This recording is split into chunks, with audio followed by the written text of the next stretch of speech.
Wednesday, sports fans. Thank you so very much for checking out the Sportsline Podcast. I'm Bubba O'Neill. Folks, our audience is growing, and we certainly appreciate the likes, the views, and direct messages you've been sending. Please remember to tell your pals, share your favorite conversation shorts, and remember to subscribe because we appreciate it. Today on the pod, a local who's very passionate about local news and sports and now has the knowledge and power to make very important decisions at a network level. Over 2 decades, this Guelph University grad has stacked himself with experience as an editor, publisher, and journalist covering the broadcasting business, national news, lifestyle, and yes, even sports.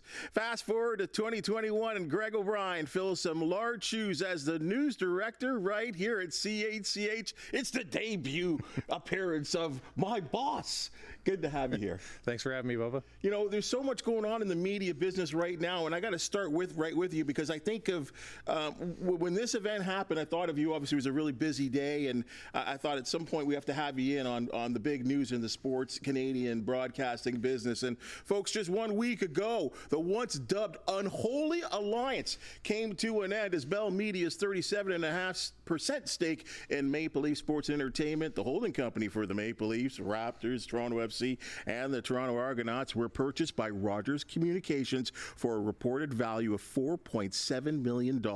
Greg, right at you here. Why is this considered one of the biggest transactions in sports and even Canadian business history? Well, it's huge. Just look at the numbers, right? It's $4.7 billion for 37.5%.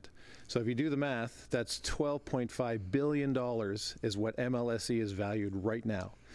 And then Rogers is going to add the Blue Jays to that, which is another $2.1 billion according to Forbes' valuation of it. And then they're probably going to add the Rogers Center on top of that, which is another $1 billion building, right? Mm-hmm. So we're looking at a $15 billion company right now. You know, so it's huge money for sports, and it consolidates all of it with one company, with one family, the Rogers family. Would you consider that number, and I know you kind of saying it's a big number, but I went digging, and the Dallas Cowboys, one team, are looking at $9.7 billion. So to have all of these teams in what I would consider the capital of the country, Toronto, did Rogers kind of get off scot-free a little bit here, financially? The NFL is a bit of a different story, right? Like It's a different stratosphere of teams. Okay. So, you know, it's hard to compare just the Dallas Cowboys, America's team, all the rest of it. And the vast amount of money flowing into the NFL is a different thing than, you know, even the NHL and the NBA, let alone the Argos and Toronto FC or even the Blue Jays. You know, the NFL is just a different stratosphere when it comes to global sports. But this is a big deal. I mean, you know, you look at putting together a $15 billion company. You know, Rogers bought Shaw not that long ago for $26 billion. So it's close to that, and they bought a huge telecom company when it comes to Shaw. So it's hard to think of a bigger media sports deal that's been put together. So essentially, Rogers just added the Raptors, the Leafs, TFC, the Argos to the Blue Jays, as you said, and Rogers Center. They also have holdings in the Oilers and the Canucks. That would seem to me to spell and scream one word: monopoly. Is that allowed? Yeah, unless someone complains to the Competition Bureau, yeah, it is allowed because technically each of the teams are in different leagues, and there's competition within those leagues. So it'll boil down to how open they are with selling the broadcast rights to those teams to other people other than themselves. And Bell built into this deal a 20-year agreement to have NHL and Raptors and Argos and TFC rights for 20 years. So Rogers still has to negotiate because they have this deal with Bell, who has TSN, to broadcast or to come to a broadcast arrangement to air those games with something other than Sportsnet. So then the question is, why would Bell even do this? Why would they make this deal considering that they had, I think, capital coming in, or they could bring in capital by selling their rights, and now they've lost control, or at least given away control to the broadcasting rights to two major teams in the Leafs and the Raptors? So it's a Bay Street shareholder story. So Bell's share price has been languishing for a little while, and they've been increasing their dividend that they pay to those shareholders over the years. but they were getting to a point where it looked like they were hitting the ceiling about how they can increase that dividend. And then at that point, the shareholders revolt. And then the company leadership is in trouble. So by making this deal and bringing in $4.7 billion, they can go ahead and increase that dividend for quite some time, because that is a lot of money. It's a tremendous amount of money, but I thought that owning teams like the Leafs was seen as a crown jewel. It was. It depends on the leadership, really, because Rogers sees it that way for sure. They see it as definitely a growing business and something they want to be in. Bell sees it as non-core. So the core to them is cell phones, internet plans, making sure the Canadians are connected. Sports and content, non-core. Essentially, they still own Bell Media, they still own Sportsnet, they still own CTV. So that part is, as far as I know, not going anywhere. But they considered the sports ownership as non-core because they also didn't own 100% of it, and they weren't prepared to buy out Rogers, where Rogers was prepared to buy out them. And at this point in the time, their CEO Mirko Bibic is, you can even boil it down to CEO personalities. George Cope, the prior CEO. 6'9", played college ball, loved the Raptors. Big sports fan. And so he did the deal back in the day to buy Rogers, to buy MLSE with Rogers. This was a couple of CEOs ago when they put MLSE together with Mr. Tenenbaum. The other co-owner is still there. So there was, that was done years ago because they thought they, basically make money together. And Rogers was run at the time by a non-family member. Nadir Mohammed was the CEO at the time. And he was a sports fan. He was a sports fan, but he was also a pragmatist as well. So at the time when that happened, I thought that was highly unusual because Ted Rogers himself, and I've actually interviewed Ted a couple of times over the years, Ted hated Bell. Hated Bell with an unrivaled passion. His goal in life was to beat Bell Canada with Rogers, and that's what he spent his life doing, building up a cable company, then a telecom company that would rival Bell. And I also talked to Edward, well before I came here, but when I was still covering that industry. And Edward told me in a conversation once that if Ted were alive, never would have gotten get in bed with Bell. He wanted, Ted always wanted to own control of things that he had. Ted gave speeches to universities saying own control. So even though Rogers is a widely traded public company, the family owns the majority of the voting shares. So Ted always wanted to own control and did not want to co-own things with Bell, even though they did around the edges with Dome Productions and some other things. Edward told me long ago that that Ted would never have made that deal, and that he had in the back of his mind, and this is this is 10 years ago now, to eventually bring it all under the Rogers umbrella. Well, because I remember, working at Sportsnet at the time, and I think there was this coming together of Sportsnet and TSN for the Vancouver Olympics. Right. And that's where the phrase unholy alliance came from. And it's like, whoa, I can't believe I'm actually sitting beside a TSN employee. And at Sportsnet, we were brought up, I'll say, to despise TSN. Yeah. I don't know if TSN ever thought that about us because they were always the big boys. They were always the older brothers, the right? cock of the walk. Yeah, they were number one all the time, right? And of course, so then when 12 years ago, when this Bell and Rogers and MLSE kind of came together, it was like, are you kidding me? How is this going to work? Two figures you just said there that I need to get a little deeper into. I will start with Edward Rogers. Wasn't it only a couple of years ago that he was kind of kicked out of the family? Yeah. How does he end up with the ability to make all of these decisions and pull off such a big transaction? So there's a whole story there that you can go down. We could probably talk for a couple hours on that. And Alexander Podzaski has a great book on what happened there. Where it looked as though Edward was going to lose control and lose his guy as CEO because he wanted to fire a certain CEO.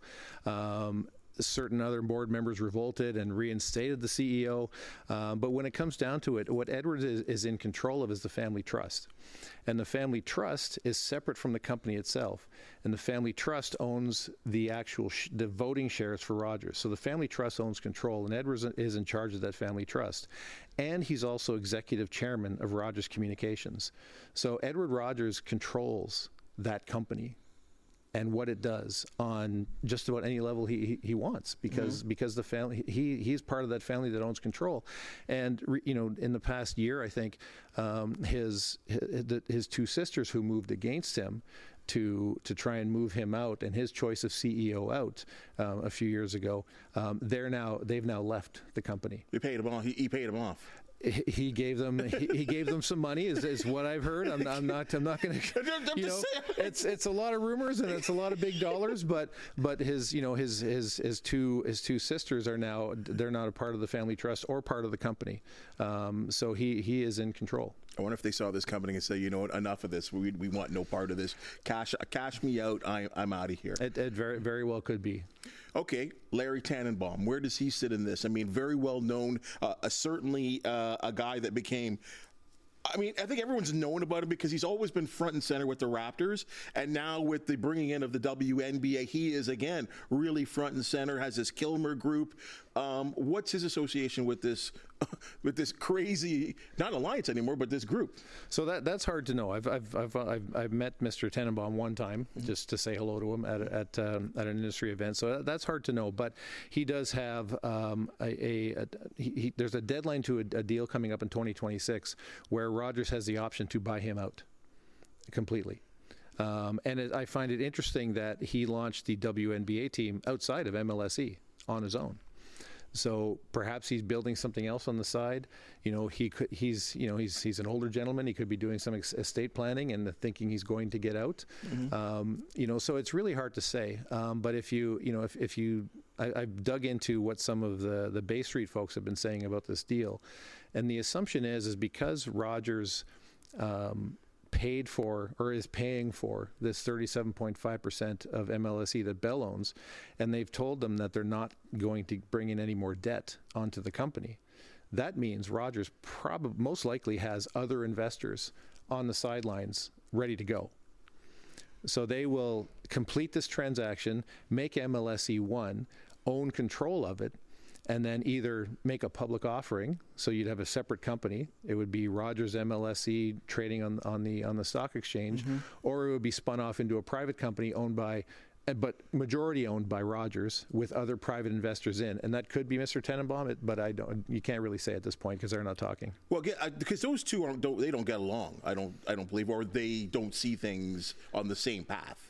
Yeah, that I really don't know. Right? It seems like there's been distance between Mr. Tannenbaum and Mr. Rogers over the years. It does seem that way, but I really can't tell from my perch here. Yeah. So okay, and then now let's get into how this is going to affect everyone here. First of all, how will this affect the viewers? You got streaming. Like, we're watching games on television. We're watching it on radio. We're watching on a streaming basis as well, too. I'm watching more stuff on my phone than I've ever watched, and I never thought I ever would. How will this deal affect the general person that loves to watch sports? You're going to have to chase games around. If you want to see all the games for all the teams that you like, there's a lot of platforms you're going to have to download and pay for.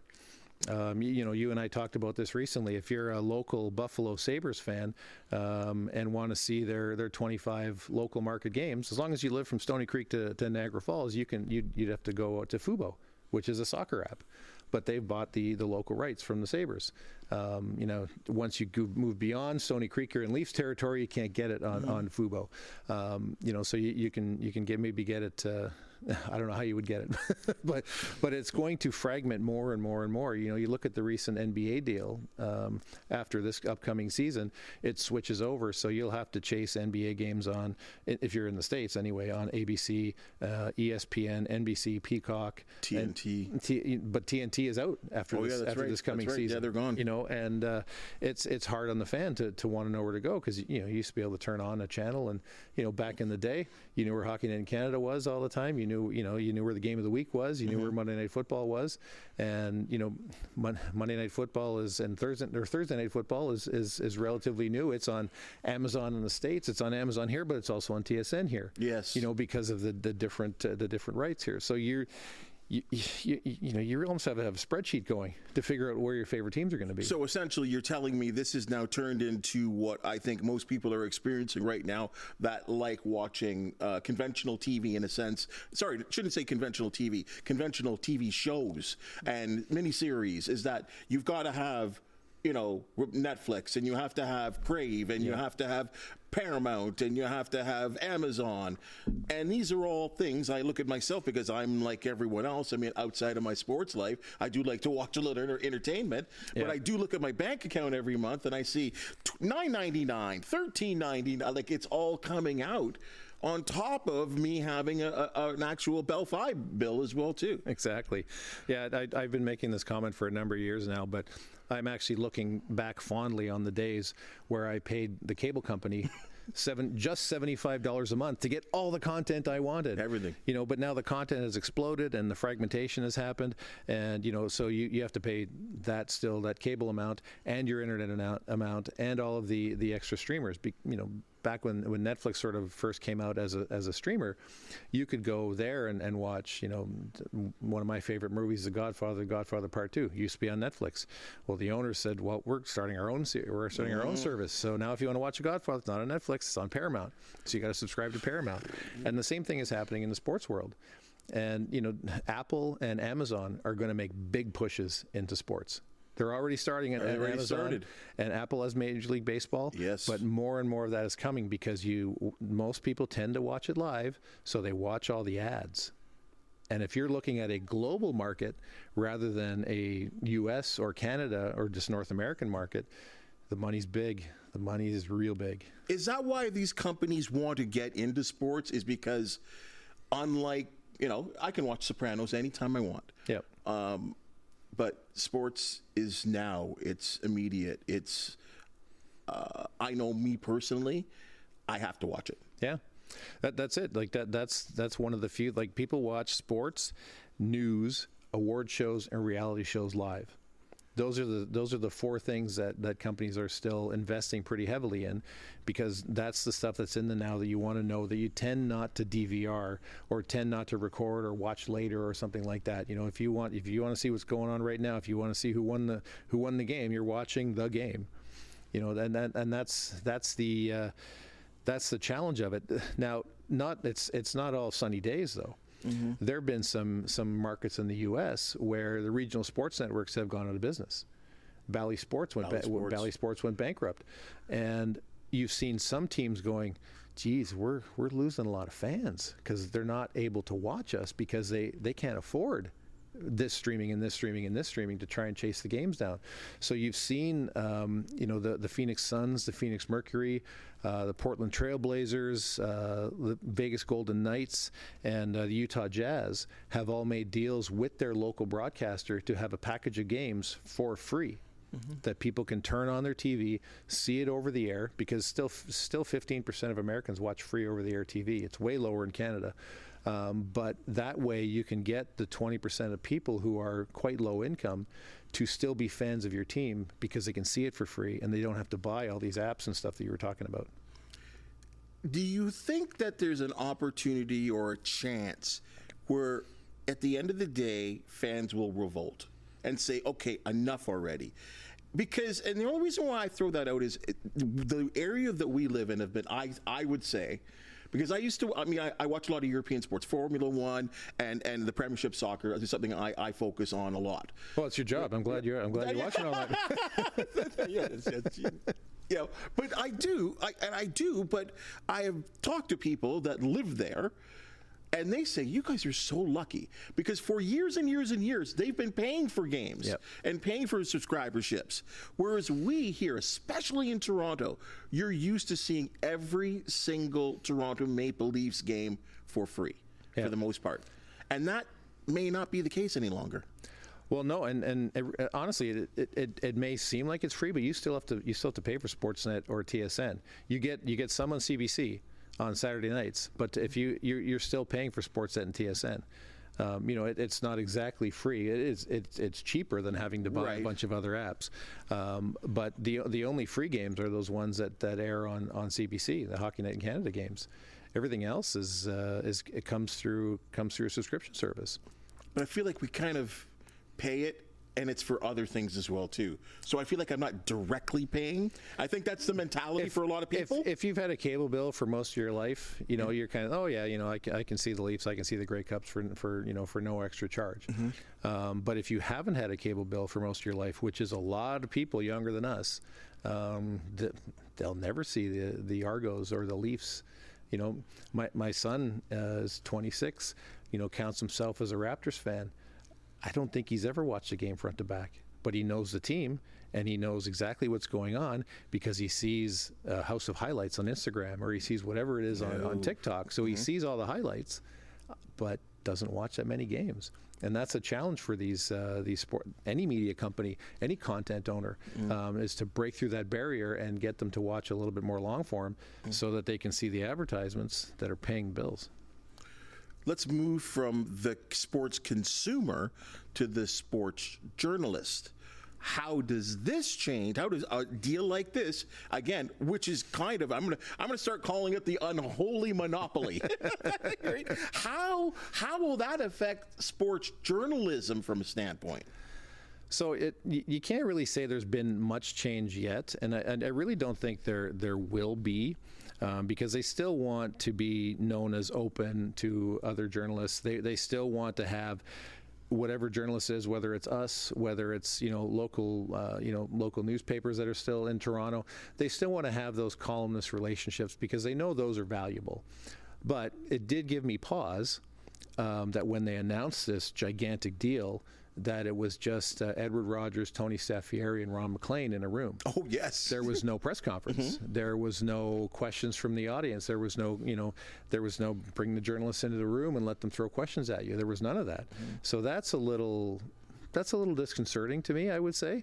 Especially coming from CHCH, where we send, our reporters into Toronto often to cover the Raptors, to cover the Leafs, because we consider those sort of part of our big local area, local teams.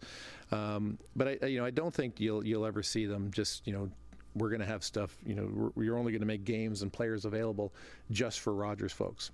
What you will see, though, probably is, those specials, that they do with players, or those preseason ones where they do the Hard Knocks, I think it is. Yep.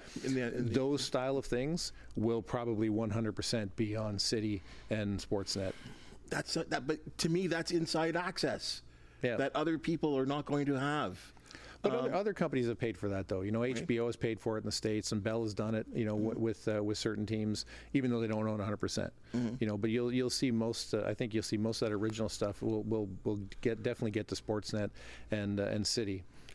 I'm just concerned. I'm concerned from a reporting and a journalistic standpoint that there's a certain control the message. We're all partners. Sort of mindset that it's going to, they're going to say all the right things now, that, and the deal isn't been officially done. But I could see as time goes on. I remember being at Sportsnet when Rogers first bought Sportsnet, and everything was rosy. And there was an announcer that I will not name at this point that was doing the nightly highlight shows, and the Blue Jays were going through a real tough time, and he called them out a number of times and said a couple of things, and he ended up getting suspended. Yeah. He ended up getting suspended, and a letter came to us, all the staff members, basically explaining that we're partners. It's the first time in my life being in the business where I started to learn the word partnership. So I was like, wow, well, how are we going to tell the story? Like if so-and-so, the third baseman, makes a brutal play, well, we have to kind of say, how do we word it all? Well, let's hope not, because that would really impact the broadcast, right? Right. But we see it on the broadcast anyway, right? Yeah. I love Dan Schulman, best in the business. I've said that for years and years. But you watch a Blue Jays game, and not only is it a Blue Jays game, it's like a sale going on. Like there's like, the hot dogs. Come to the entertainment center. Like, I feel sorry for the broadcaster because now they have to do all this, and there's every segment is sponsored by so and so. Yeah. And we come from an era where we didn't have to broadcast that way. We remember when there were no ads on the boards. Yeah. Nice, clean white hockey boards. Yes, it was a beautiful thing, right? Not every segment was the so-and-so, the power play sponsored by Fortinos, right? Like it's... But that's just it. That advertising, those subscriptions, all of that pays for Austin Matthews' salary, right? Yeah. I mean, there's some big dollars there. So all of that is what it's just one big rolling ball of money, right? It's very lucrative for a lot of people, and it's very expensive for those who want to go to the game. $20 beers, and people complain about it all the time, but they still fill that stadium. I know. And so until people start going, I'm not going anymore. I can't stand it. I can't stand the traffic. I can't stand the cost. It takes too long to get there. It's too much money for, if I want to buy, a hot dog and a beer. That's when they'll have to, change tack maybe a little bit. Depends, the impact on subscriptions as well. There's a reason why, just with the Blue Jays, Rogers, you can see most of the games on the main sports nets, but a few games of the year go on Sportsnet 1 or Sportsnet 360. And that's to keep the subscriber levels up on both of those brands, even though they don't generally air. They air a bunch of stuff, wrestling and whatnot. Yep. So they put some of those games, and they do it with the Raptors and as well. Raptors especially. So that's to keep those subscribers up for those extra brands. So if you're paying the $20 a month for Sportsnet, if you want to watch all the Raptors games, you're going to pay another $5 for Sportsnet 1 or whatever the price is. I'm not, I don't know what the price is. No, I hear you. And again, I just keep pay. I just wonder if there's going to be some type of revolt from the fans at some point, because it's weird, because they're kind of telling me watch, but then they're also kind of telling me come to the ball yard, come to the game, right? And I'm at the point right now where I almost am wondering. Look, there's nothing like being in a live event. There's a flavor. There's the fans. When things get a pressure situation, you feel it in your bones.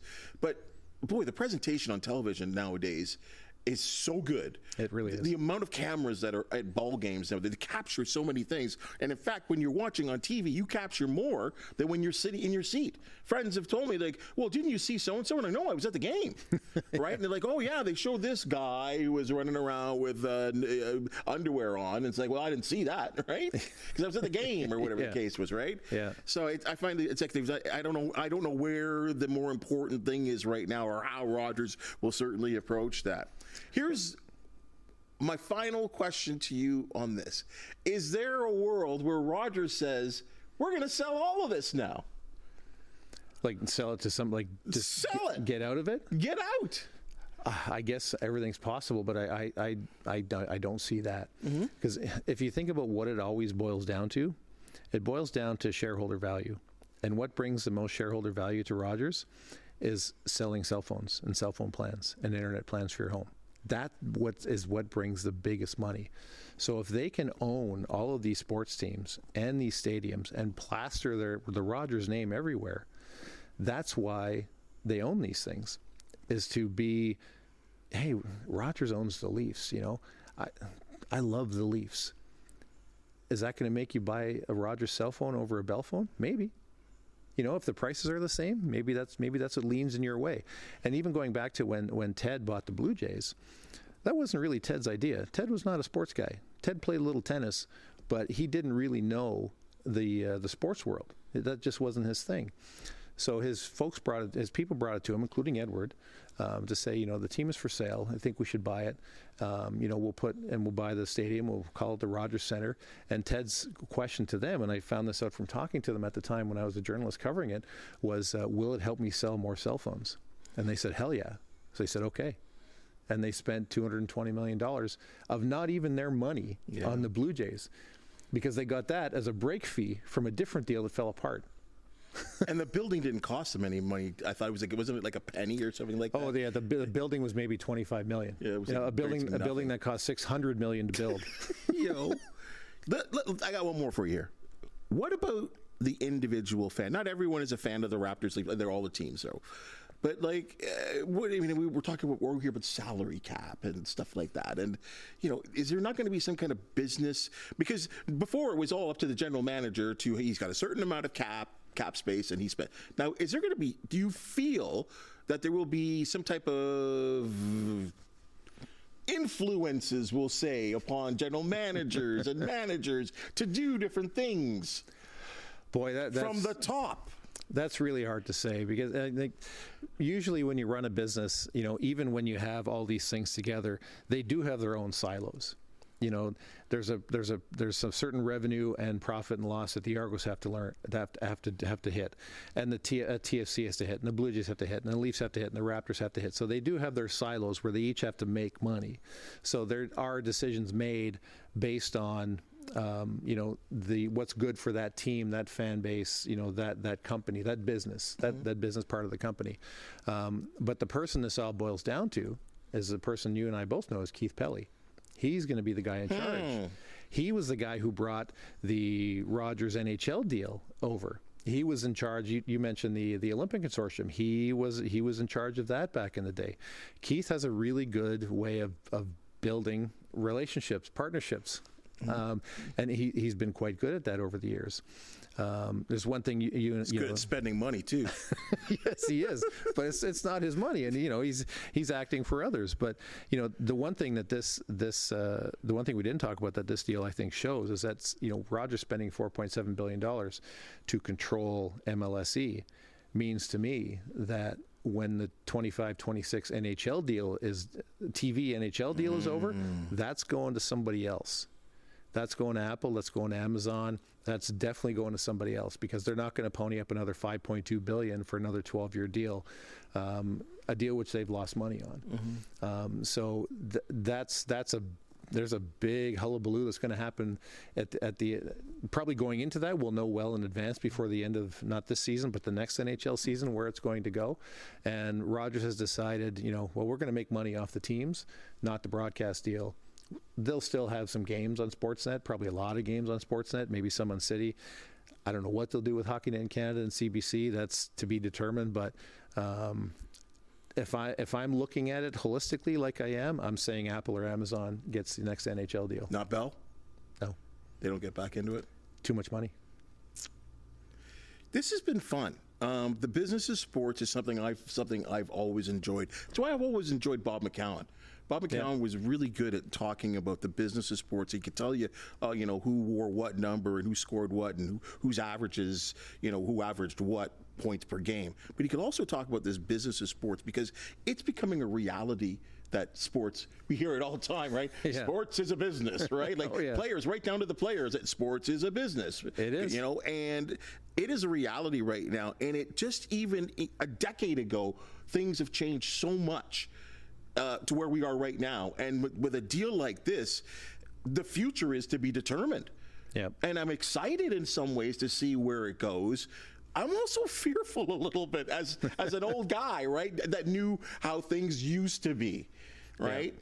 So to have you come in and sort of break it down the way you have on sort of layman terms, really appreciate that. And I think our people that watch our podcast really appreciate it, because I think there's a lot of confusion for a lot of people. It is. And I wish I could clear up some of the confusion. And I think you have. And, but it is going to get more fragmented, and you're going to have to chase some things around. But yeah, I'm happy to be here, Bubs, and thanks for the invite. Well, the next time there's a $4.7 billion deal, can you come in?